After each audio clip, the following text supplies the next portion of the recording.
E aí galera, Lucas Dias na área para mais um vídeo de resumo do arco de Shibuya. E para caso você não esteja lembrado, no último vídeo eu contei até a parte em que o Chozo derrotou o Itadori. Ele só faltou finalizar o Itadori, mas aconteceu algumas coisas ali que caso você não se lembre é melhor ver o outro vídeo. Mas enfim, vamos continuar com essa história que é boa demais. E bom, a história do arco de Shibuya deixa um pouco agora o Itadori de lado e a gente começa a acompanhar o Nanami, que acabou de derrotar o Haruta e acaba indo encontrar o outro grupo de xamãs. Ele acaba encontrando o grupo do Naobito com a Maki. E aqui a gente já vê uma coisa bem interessante, que é o ódio do Naobito para o clã Gojo. Isso daqui é uma coisa muito antiga e que persiste até hoje. O clã Zenin não se dá bem com o clã Gojo e fica bem claro nessa fala do Naobito que ele não gosta absolutamente nada do clã Gojo e está até mesmo pensando em abandonar aquela missão só para ver o Gojo se ferrar e o seu clã morrer de vez. Porém, mesmo dizendo que quer a ruína do clã Gojo, o Naobito continua com aquele grupo e eles acabam dando de cara com uma maldição que não parece ser muito forte não. É uma maldição pequena e vermelhinha, que o Naobito logo de cara já para do lado dele e transforma num frame, dando um golpe bem poderoso. E aqui a gente vê essa maldição vomitando centenas de pessoas, vomitando centenas de cadáveres e ossos, mostrando assim que ela foi muito alimentada e essa talvez tenha sido a intenção de transformar essa maldição numa maldição muito mais poderosa, que é o que acontece. Na verdade, essa maldição bem pequenininha e vermelha era só um casulo e estava ali guardando o poderoso Dagon. Esse casulo em Jujutsu Kaisen é chamado de entranha amaldiçoada e é quase que uma forma anterior a uma forma final de uma maldição qualquer. E o Dagon, que acaba de nascer, já bota moral naquela galera. Ele solta uma bola d'água que inunda todo aquele lugar. E segundo a Maki, se eles estivessem no subsolo, onde a água não poderia escoar, eles provavelmente já teriam perdido essa batalha. Então, sorte deles que eles não estavam numa região tão desfavorável. E agora a gente começa a ver uma das técnicas mais criativas e legais de todo o Jujutsu Kaisen, que é a técnica de projeção do Naobito. Ele utiliza essa técnica para ganhar muita velocidade e atacar o Dagon de forma implacável. Ele começa a espancar o Dagon, mas essa maldição, que é de nível especial, parece não sofrer tantos danos assim. Porém, ainda assim, esses golpes machucam um pouco o Dagon e ele decide criar uma barreira em torno dele. Mas com certeza essa barreira não é suficiente. A Maki, o Nanami e o Naobito começam a atacar essa barreira ferozmente e quebram essa barreira quase que instantaneamente. E novamente o Naobito utiliza sua técnica para não deixar o Dagon utilizar mais poder nenhum. Ele sabe que o Dagon é mais forte que todos eles e consequentemente ele não pode deixar o Dagon utilizar suas técnicas inatas. Então basicamente o Naobito ataca sem parar para não deixar o Dagon contra-atacar de forma nenhuma. Porém, aqui a gente tem um dos pulos do gato mais legais de Jujutsu Kaisen, que é a expansão de domínio do Dagon. Ele não utiliza selos de mãos, o que o Naobito não esperava que acontecesse. A sua expansão de domínio acontece com uma imagem na sua barriga. E por causa disso, o Naobito não teve tempo suficiente para impedir com que o Dagon utilizasse sua expansão. E isso com certeza virou o jogo pro Dagon. Ele estava perdendo pro Naobito e agora a luta vai se transformar em outra coisa completamente diferente. Mas antes de entrar nessa parte, tem só um adendo que eu tenho que contar aqui, que é que o Naobito contou toda a sua técnica para o Dagon. E isso pode parecer um pouco estranho, mas isso daí é muito legal em Jujutsu Kaisen. Ele faz isso para que a sua técnica seja mais efetiva, é quase como se fosse um pacto. Ele conta como sua técnica funciona e em troca a sua técnica fica mais poderosa. Por isso que ele contou toda a explicação de como funciona a técnica da projeção para o Dagon e consequentemente seu poder ficou mais poderoso e aí ele pôde espancar com mais facilidade o Dagon como ele fez anteriormente. Mas enfim, agora todos esses xamãs estão dentro da expansão de domínio do Dagon e eles logo de cara já recebem alguns danos de alguns peixes que parecem atacar naquele local. Todos menos o Naobito. Esse cara tá se mostrando ser bem diferente e alguém bem poderoso. O Naobito utiliza um território simples um pouco modificado, que se chama Emoção da Pétala Decadente, e isso protege dos ataques dos peixes. O diferencial desse território simples é que ele fica somente no entorno do Naobito e ele ataca o poder que é usado contra ele, diferentemente do território simples que só o engloba e não deixa o ataque chegar até o usuário. E bom, aqui tem um comentário muito interessante do Nanami. Ele está explicando como que funciona o ataque do Dagon lá dentro da expansão. O Dagon obviamente cria peixes para atacar o seu oponente, porém esses peixes que são criados não vão até o seu oponente, não caminham um percurso para atacar o seu oponente. Eles simplesmente brotam do nada e já automaticamente ataca o seu adversário. Isso acontece porque dentro de uma expansão de domínio, todo ataque tem uma chance de acertar de 100%.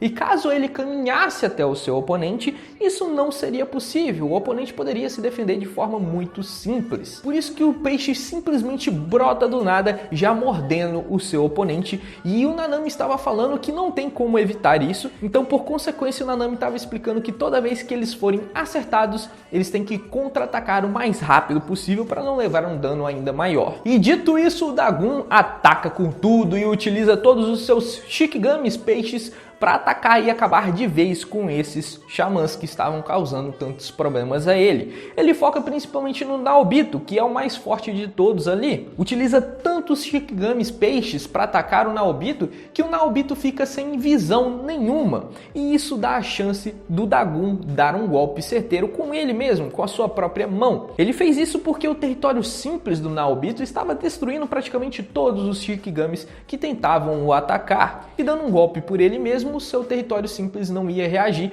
e é o que acontece. E aqui tem mais uma coisa interessante, tem mais uma curiosidade. O Naobito, depois desse golpe, ele é arremessado para o ar. E aqui a gente ficava na dúvida por que ele não utilizou de novo o seu território simples depois que ele levou esse golpe. E talvez isso seja explicado pela própria Miwa. A Miwa tem um território simples e ela explica pra gente que só pode utilizar essa técnica sob certas condições. Ela não pode se mover do seu lugar. E como o Naobito estava no ar, muito provavelmente o seu território simples tem as mesmas regras. Eu acho que o Naobito não podia se locomover e por isso ele não pôde utilizar o seu território simples para se defender no ar. Sendo assim, quando ele estava no ar, o Dagon utilizou então os seus Shikigamis e conseguiu causar grande dano no Naobito. E nesse momento, onde tudo parecia estar perdido, onde os xamãs estavam sendo devorados por todos aqueles peixes, surge então o salvador da pátria, o Megumi Fushiguro. Aqui ele aparece já utilizando sua expansão de domínio, mesmo que incompleta, e essa expansão de domínio do Megumi acabou com aquele critério de acerto 100% da expansão do Dagon, e isso fez toda a diferença para a sobrevivência desses xamãs que estavam sendo atacados por esses peixes Shikigamis. O Nanami aparentemente nesse momento perdeu um olho. A Maki já não sofreu tanto assim porque aparentemente o Dagon não focou tanto nela. Já o Naobito perdeu todo um braço, mas ele conseguiu sobreviver ao menos. E mesmo com todos esses ferimentos, os xamãs continuam a lutar. E aqui a Maki com o Naobito ficam atacando o Dagon enquanto o Nanami protege o Megumi. E isso é muito importante, porque o único trunfo que eles têm nesse momento é o Megumi. Se o Megumi morrer ou se cansar, a expansão de domínio do Dagon volta à sua efetividade máxima e aí é morte certa, não tem como eles vencerem o Dagon. Então o Nanami tem que proteger o Dagon para que eles tenham alguma chance de derrotar o Dagon.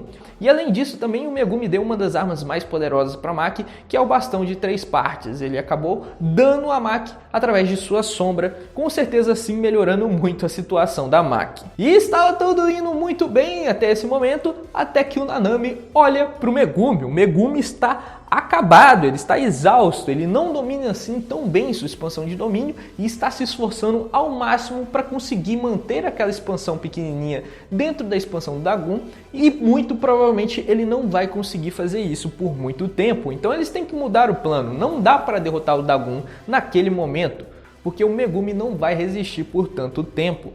E é aí que o Megumi apresenta uma estratégia muito boa. Ele quer fugir da expansão de domínio do Dagon e acreditar que ele não vai conseguir fazer uma outra expansão em tão pouco tempo. Ele até mesmo diz que somente o Satoru Gojo consegue utilizar mais de uma expansão durante um único dia e que muito provavelmente aquela maldição não tem essa mesma capacidade. Então agora o plano do Megumi é criar um buraco na expansão do Dagon e fazer com que todos fujam daquele local. E ele começa a executar esse plano e ele até tem êxito. Todos os xamãs se reúnem ao entorno do buraco criado pelo Megumi e quando eles iam escapar, aí tem mais um acontecimento improvável. Ao invés deles saírem, alguém entra. E isso muda de novo completamente essa batalha. Quem entra é o Toji Fushiguro. E bom, aqui a gente tem a informação do que está acontecendo com o Toji. O Toji foi invocado pelo Ogami e ele matou o Ogami. Então, teoricamente, ele não ia poder ficar tanto tempo assim invocado. Mas a gente tem uma situação um pouco improvável. Na técnica do Ogami, a pessoa pode ficar invocada até que a energia amaldiçoada daquele corpo se esgote. O único problema aqui é que o Toji não tem energia amaldiçoada nenhuma, ou seja, sua energia é zero desde o começo, e isso muda completamente as regras da habilidade da Ogami. Dessa forma, ele pode permanecer invocado para sempre, com a única diferença que ele perde aparentemente o controle, se transformando assim num boneco assassino, e ele ataca sempre aquele mais forte que está perto dele.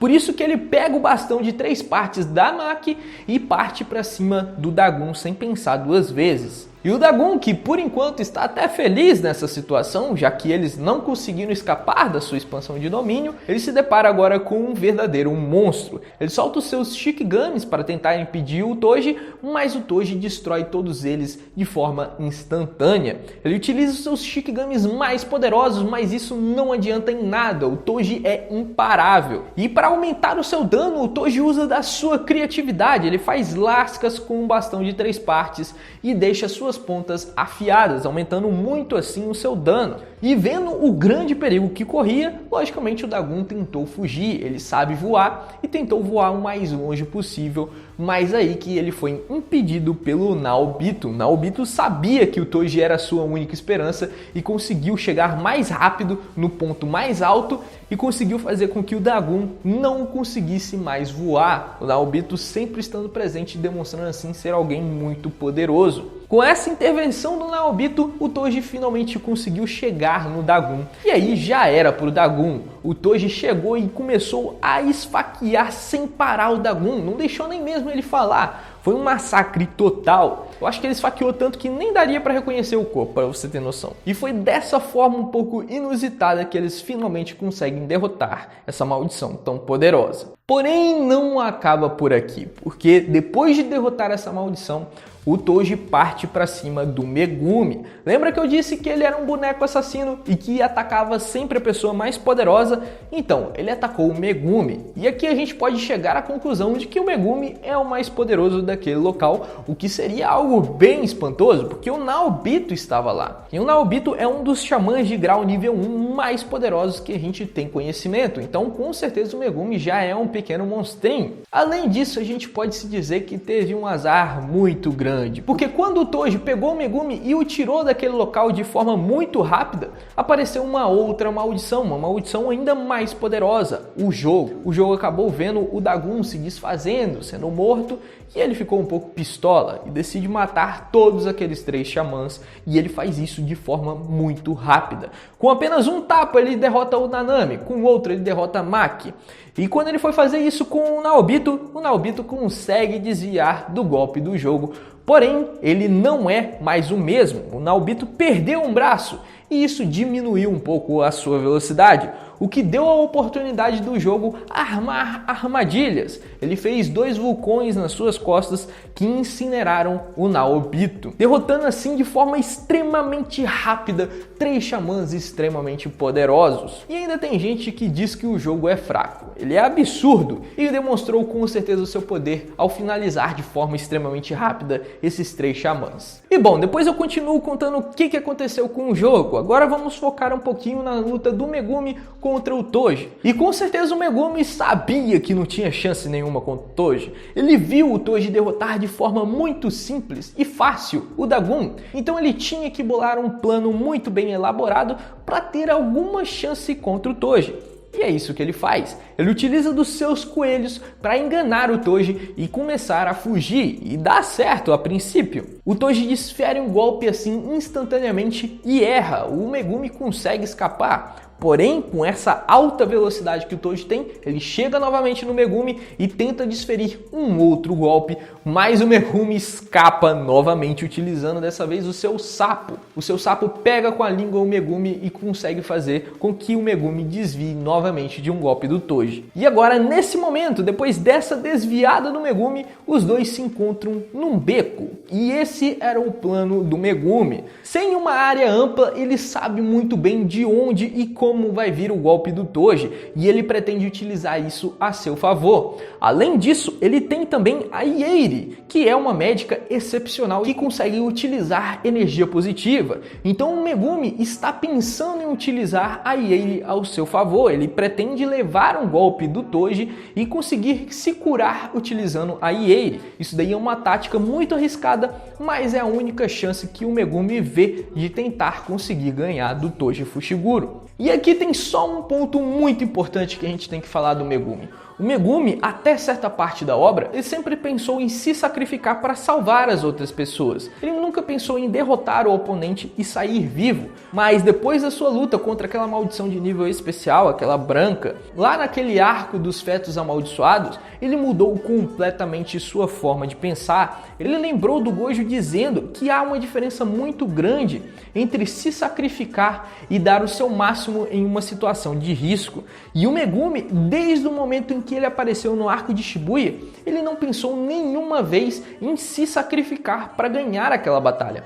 Ele não pensou que ia morrer na sua luta contra o Dagon e nem está pensando que vai morrer nessa luta contra o Toji. Ele está dando o máximo para conseguir derrotar o seu oponente e sair vivo dessa batalha, o que faz com que o Megumi se torne muito mais poderoso do que a gente viu alguns capítulos atrás. Essa ideologia faz toda a diferença e deixa o Megumi muito mais poderoso. Ele consegue agora formular estratégias muito melhores e batalhar de forma ainda muito melhor. E bom, o plano do Megumi dá tudo certo, ele consegue calcular de forma precisa tudo que o Toji vai fazer. Ele dá uma estocada no Megumi, mas o Megumi conseguiu utilizar de sua sombra para fazer um buraco na frente do Toji, o que o desequilibra e muda a direção do golpe do Toji, fazendo com que esse golpe não seja mais mortal. E agora, ferido, o Megumi utiliza desse ataque para contra-atacar. Ele segura o Toji, pega uma arma da sua sombra e tenta esfaquear o Toji. Só que o Toji, logicamente, é um monstro e consegue desviar de forma rápida,